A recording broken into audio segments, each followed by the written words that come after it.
మూకుమ్మడిగా మాట ఇచ్చి వారిని పార్టీలోకి తీసుకోవడం జరిగింది. మేము ఒకటే కోరుతున్నాం, వరంగల్ తూర్పు నియోజకవర్గంలో ఇది బీసీ నియోజకవర్గం. ఈ బీసీ నియోజకవర్గంలో ఇవాళ వచ్చి మీరు పెత్తనం చేస్తున్నారంటే మా పేదరికాన్నో లేకుంటే మా వెనుకబాటుతనాన్ని ఆసరా చేసుకుని పెత్తనం చేసే ప్రయత్నం సాగిస్తున్నారు.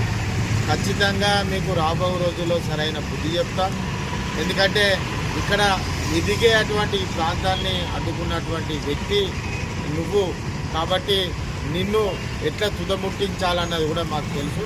ఖచ్చితంగా దాన్ని నువ్వు ఎట్లా ముందుకు తీసుకుపోవాలన్నది తెలుసు. మీ కుట్రలు కుతంత్రాలు మీ అంతర్గత సంబంధాలను కూడా మాకు తెలుసు. ఖచ్చితంగా రాబో రోజులలో వరంగల్ తూర్పు నియోజకవర్గ ప్రజల యొక్క పక్షాన అందరికీ నమస్కారం. నా పేరు ధర్మపురి రామారావు, ఈసీ బహుజన సంఘం రాష్ట్ర అధ్యక్షుడిని.